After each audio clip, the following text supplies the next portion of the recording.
Frères et sœurs, bien-aimés en Christ, nous sommes invités ce matin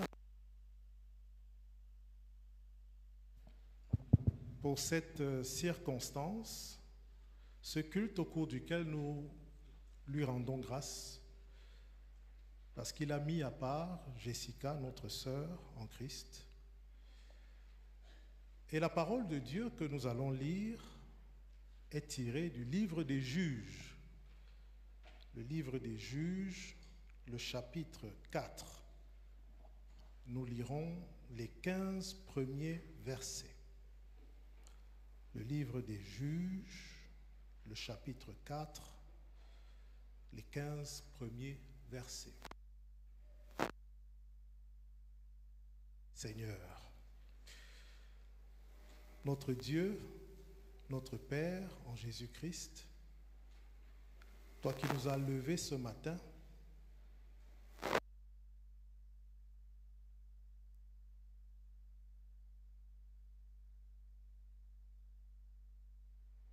nous invoquons une fois de plus ton Esprit, le Saint-Esprit, afin qu'il nous dispose favorablement à l'écoute et à la méditation de ta parole. Permets que cette parole nous édifie, afin que chacun de nous soit éclairé sur ce que tu attends de lui. Au nom de Jésus-Christ. Amen. Juges 4, 1 à 15. Les enfants d'Israël firent encore ce qui déplaît à l'Éternel après qu'Éhud fut mort. Et l'Éternel les vendit entre les mains de Jabin, roi de Canaan, qui régnait à Hatzor. Le chef de son armée était Sisera et habitait à Haroshet-Goïm. Les enfants d'Israël crièrent à l'Éternel car Jabin avait 900 chars de fer et il opprimait avec violence les enfants d'Israël depuis 20 ans. Dans ce temps-là, Déborah, prophétesse, femme de Lapidote, était juge en Israël. Elle siégeait sous le palmier de Déborah entre Rama et Bethel, dans la montagne d'Éphraïm, et les enfants d'Israël montaient vers elle pour être jugés. Elle envoya appeler Barak, fils d'Abinoam de Kedesh Nephtali, et elle lui dit, « N'est-ce pas l'ordre qu'a donné l'Éternel, le Dieu d'Israël? Va, dirige-toi sur le mont Tabor et prends avec toi 10 000 hommes, des enfants de Nephtali et des enfants de Zabulon. J'attirerai vers toi au torrent de Kisson Sisera, chef de l'armée de Jabin. Avec ses chars et ses troupes, je le livrerai entre tes mains. » Barak lui dit, « Si tu viens avec moi, j'irai. Mais si tu ne viens pas avec moi, je n'irai pas. » Elle répondit, « J'irai bien avec toi, mais tu n'auras point de gloire sur la voie où tu marches, car l'Éternel livrera Sisera entre les mains d'une femme. » Et Déborah se leva, et elle se rendit avec Barak à Kédesh. Barak convoqua Zabulon et Nephtali à Kédesh. 10 000 hommes marchèrent à sa suite, et Déborah partit avec lui. Héber, le Kénien, s'était séparé des Kéniens, des fils de Hobab, beau-père de Moïse, et il avait dressé sa tente jusqu'au chêne de Tsanaïm, près de Kédesh. On informa Sisera que Barak, fils d'Abinoam, s'était dirigé sur le mont Tabor. Et depuis Haroshet-Goïm, Sisera rassembla vers le torrent de Kison tous ses chars, 900 chars et tout le peuple qui était avec lui. Alors Déborah dit à Barak, « Lève-toi, car voici le jour où l'Éternel livre Sisera entre tes mains. L'Éternel ne marche-t-il pas devant toi? » Et Barak descendit du mont Tabor, ayant 10 000 hommes à sa suite. L'Éternel mit en déroute devant Barak par le tranchant de l'épée Sisera, tous ses chars et tout le camp. Sisera descendit de son char et s'enfuit à pied. L'herbe sèche, la fleur fane et tombe, mais la parole de Dieu que nous venons de lire demeure éternellement. Amen. Je voudrais que nous méditions ce texte que le Seigneur nous a inspiré autour du thème « Le leadership de Déborah », un leadership exemplaire. Le leadership de Déborah un exemple à suivre. Et je voudrais focaliser notre attention sur le verset 9 et le verset 14. Elle répondit, « J'irai bien avec toi, mais tu n'auras point de gloire sur la voie où tu marches, car l'Éternel livrera Sisera entre les mains d'une femme. » Déborah se leva et elle se rendit avec Barak à Kédesh. Verset 14. Alors Déborah dit à Barak, « Lève-toi, car voici le jour où l'Éternel livre Sisera entre tes mains. L'Éternel ne marche-t-il pas devant toi ?» Et Barak descendit du mont Tabor, ayant 10 000 hommes à sa suite.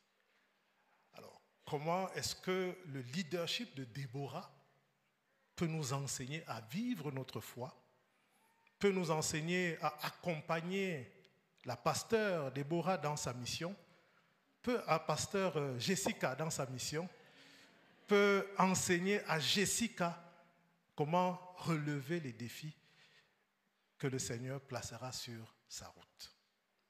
Ce dimanche, la paroisse de Rabat est dans la joie et rend grâce à Dieu pour la consécration au ministère pastoral de Jessica, qui a été pasteur stagiaire ici.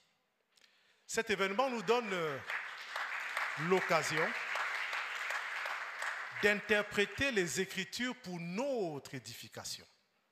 En pareille circonstance et dans la tradition protestante, la prédication devrait nous permettre de relire l'événement qui nous rassemble à la lumière des Écritures, mais également nous donner l'occasion d'interroger les Écritures sur les défis, les questions que l'actualité suscite en nous. Le contexte qui est le nôtre aujourd'hui nous invite à prendre en compte les défis qui attendent la désormais pasteur, notre communauté chrétienne qui cheminera avec elle, mais aussi chacun de nous pris individuellement. Ce texte peut nous parler.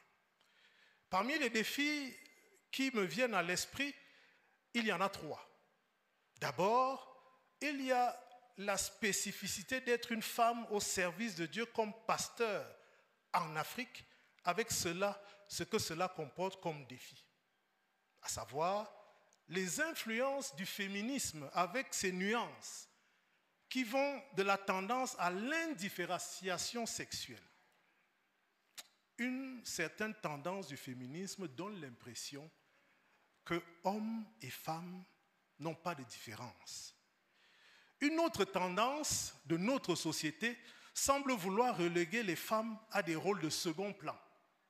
Une autre tendance du féminisme voudrait que les femmes assument leur féminité à partir des influences de la culture africaine et qu'elles expriment cette féminité dans le service de Dieu et dans la société.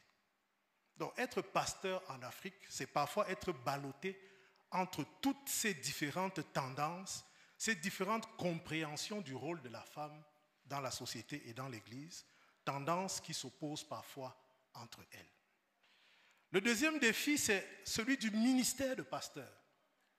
Dans l'ère postmoderne, la sécularisation qui nous vient des sociétés occidentales.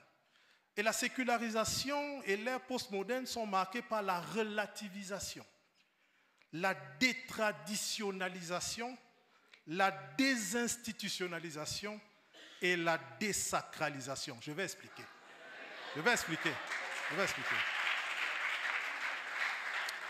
Ce sont des termes consacrés. En tout cas, dans l'ère qui est la nôtre aujourd'hui, qui est différente de l'ère moderne, les vérités tangibles, les convictions du passé sont relativisées.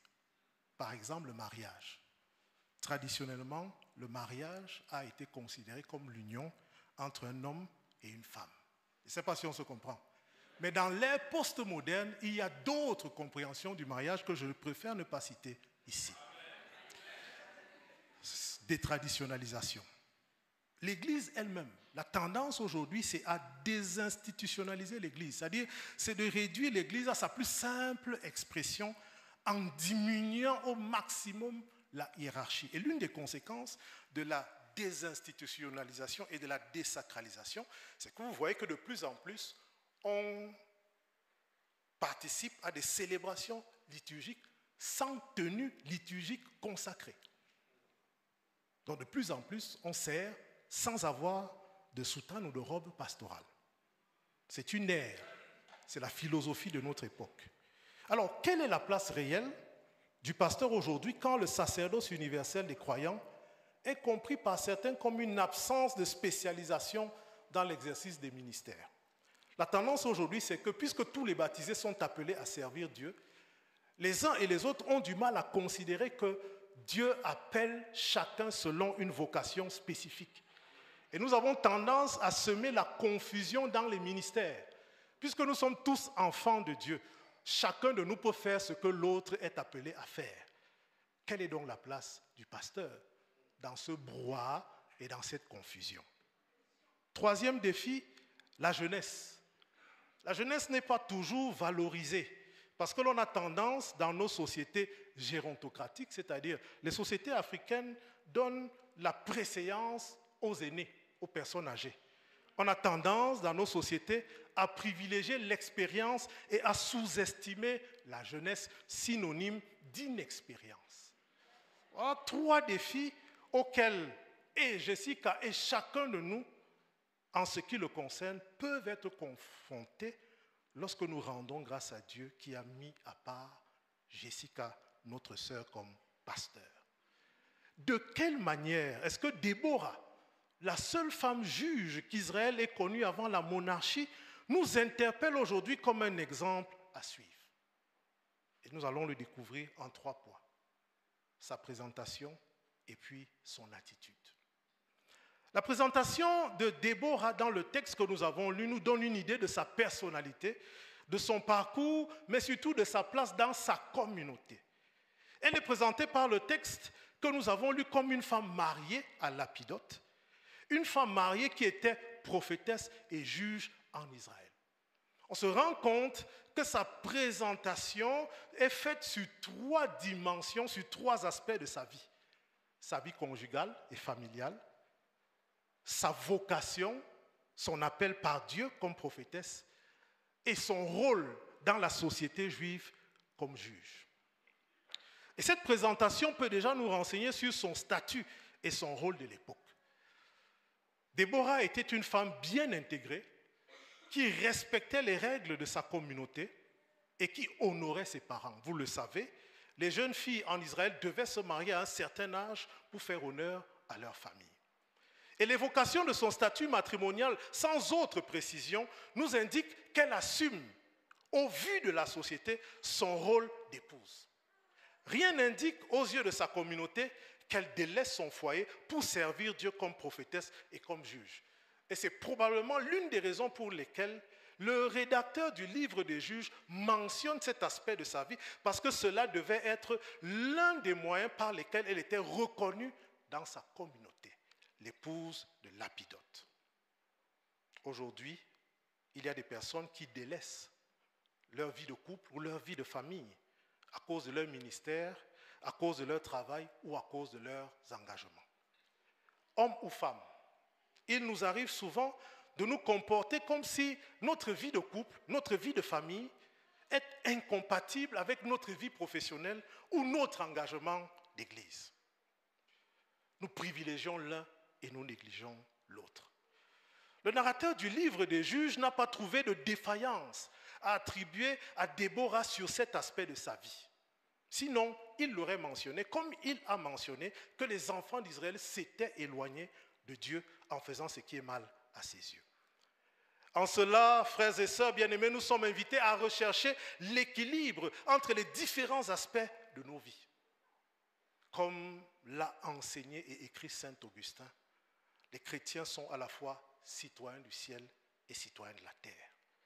Citoyens du ciel parce que sauvés par Jésus-Christ, qui s'en est allé nous préparer des places, afin que là où il est, nous y soyons aussi le moment venu.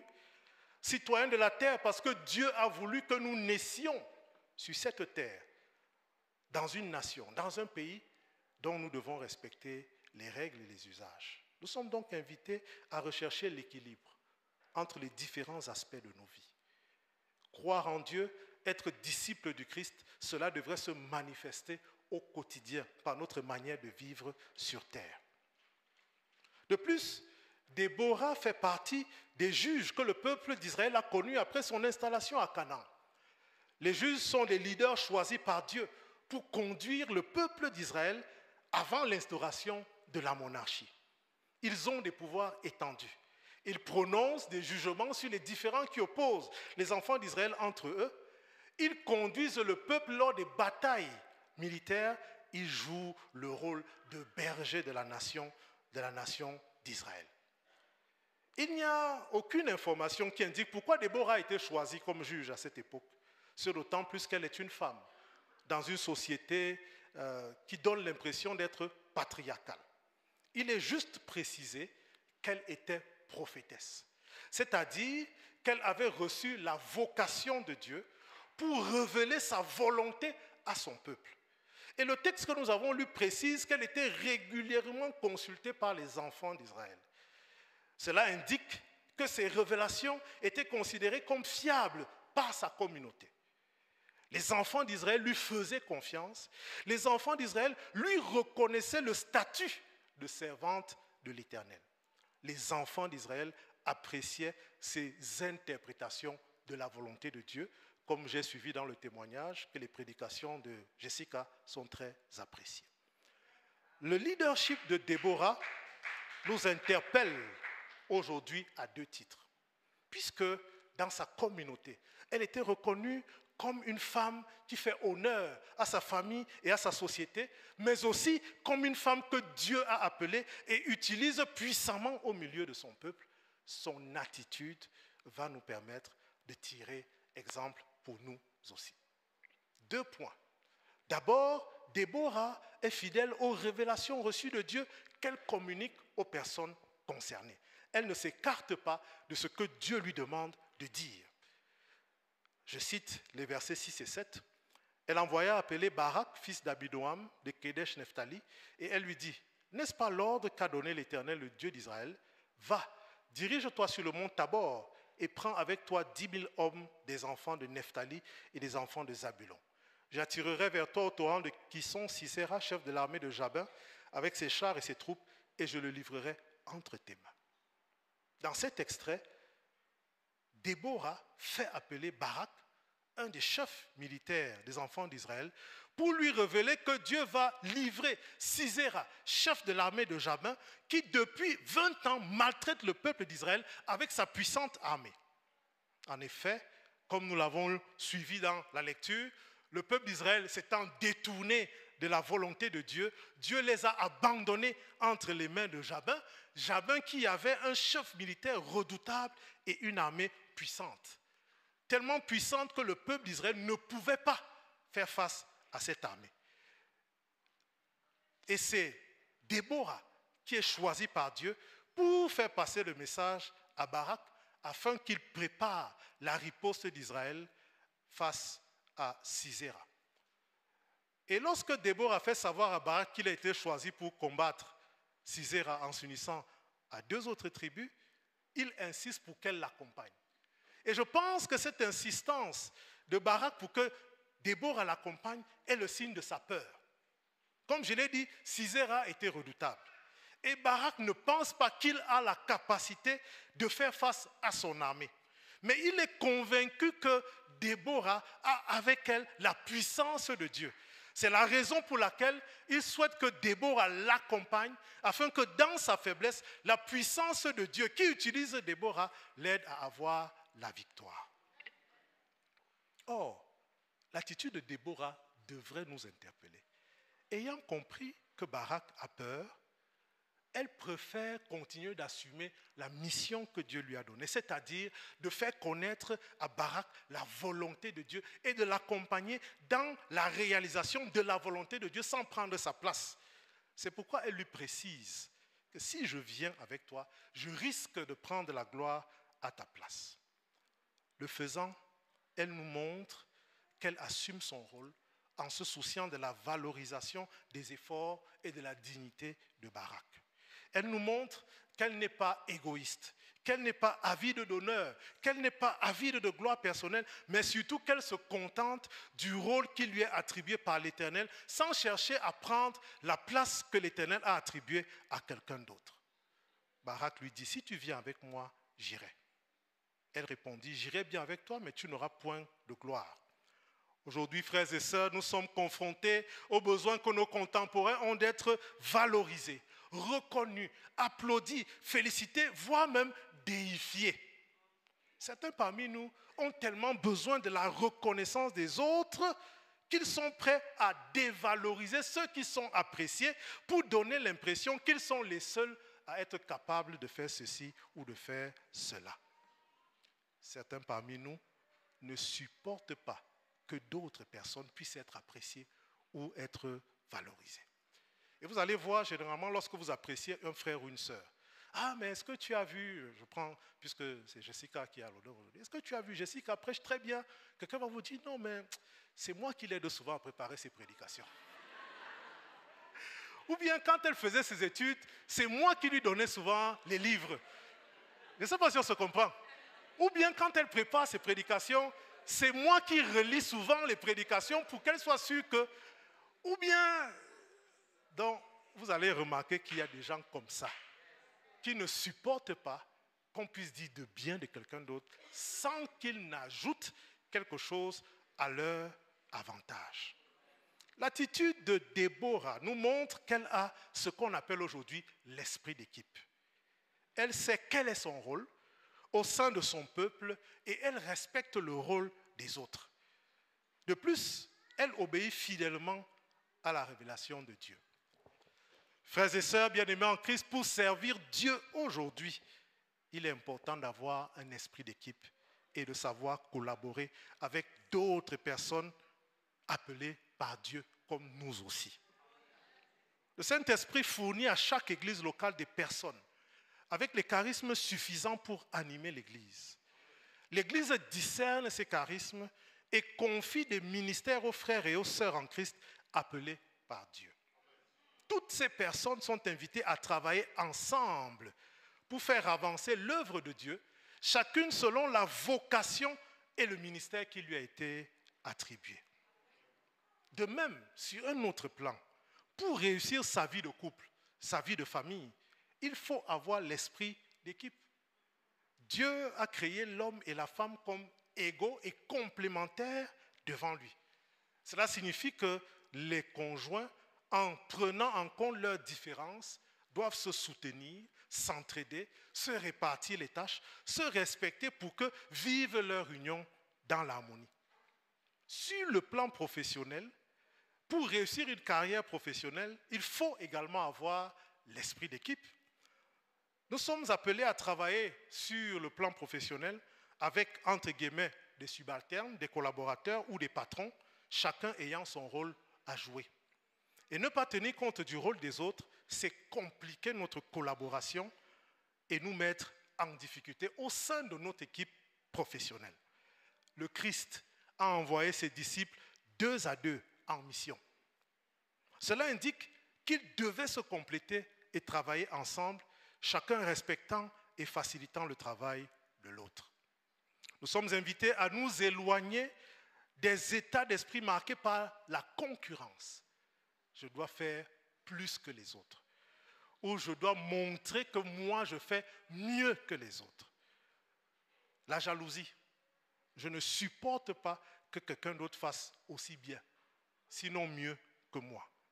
L'exclusivité. Il n'y a que moi qui ai la vraie onction de Dieu. Je ne sais pas si on se comprend.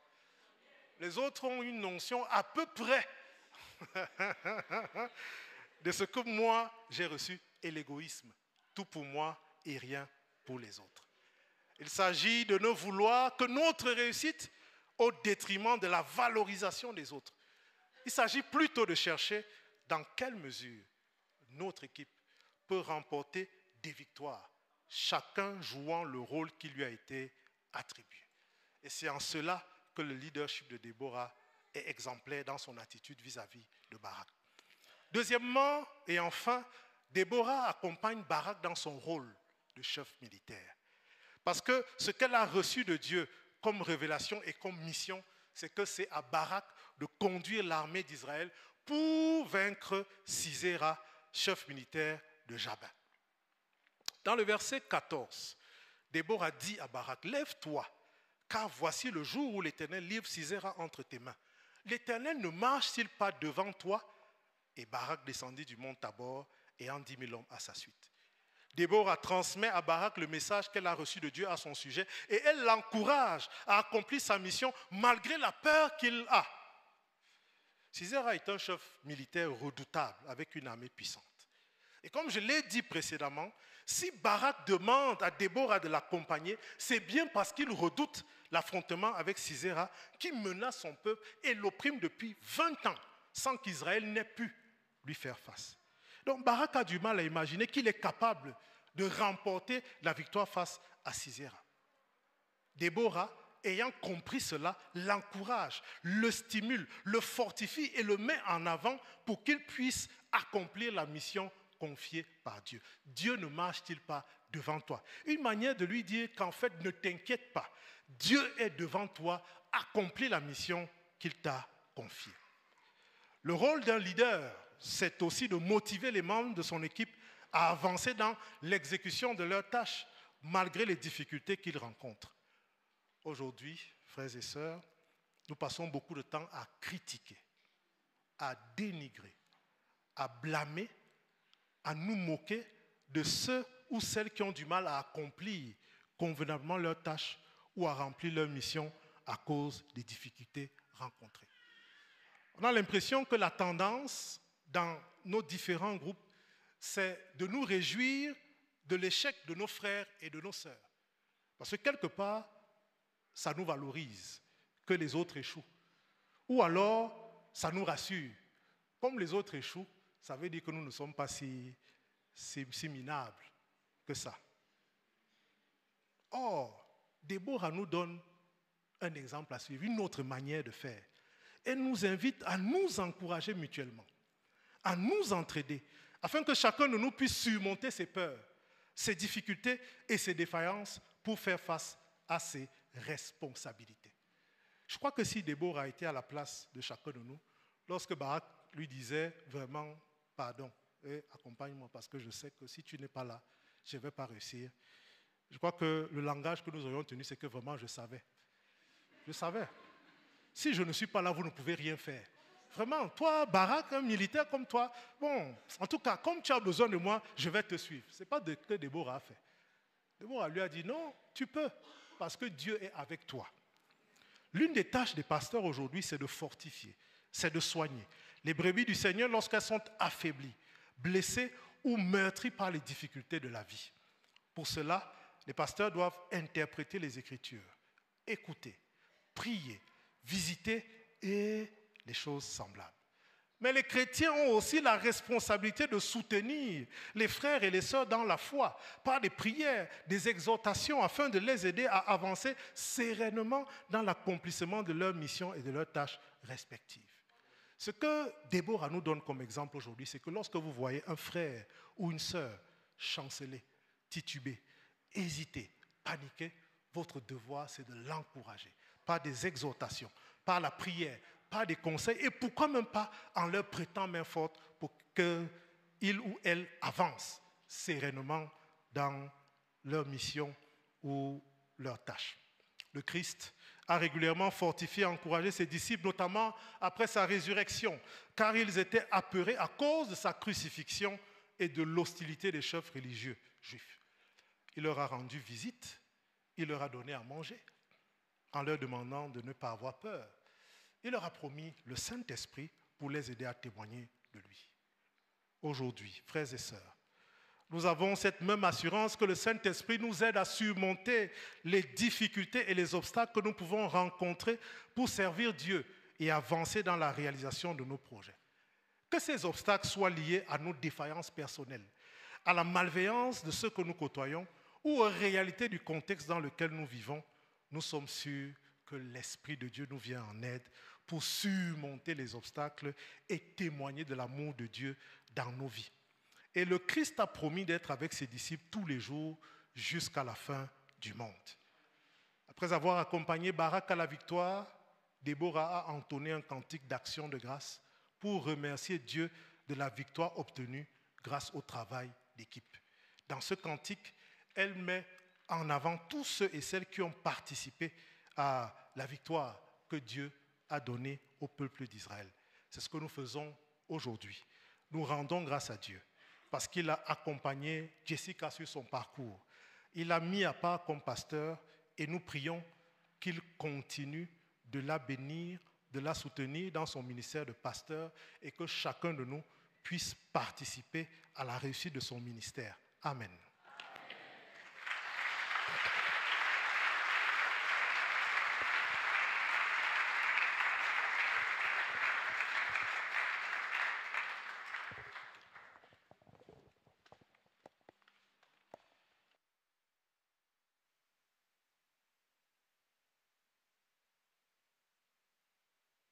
Alléluia. Nous bénissons le Seigneur pour sa parole qui nous fortifie tous. Cette parole est tombée vraiment, comme on dit, à pic. Merci beaucoup, pasteur, pour la prédication. Que le Seigneur vous bénisse abondamment. J'invite le pasteur David pour la Sainte Seine.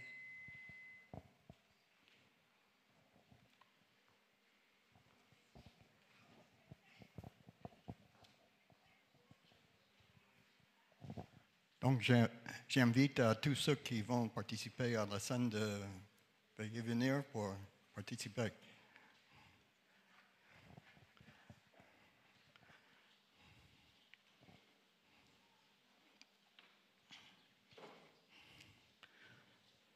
Pardon, Pasteur Jessica, je ne peux pas me taire sur un point. Assemblée, est-ce que vous pouvez vous tenir debout? Je veux que vous remarquiez la beauté de tout le monde. Parce que ce que j'aime sur vous est que vous êtes habillés de manière variée. Mais chacun de vous, vous êtes habillés de votre façon la plus grande beauté pour exprimer votre amour pour Pasteur Jessica. Amen. Merci.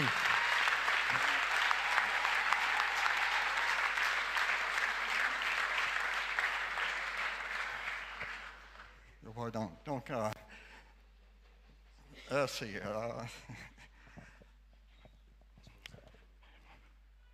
Bon, d'abord, il faut nettoyer les mains, n'est-ce pas?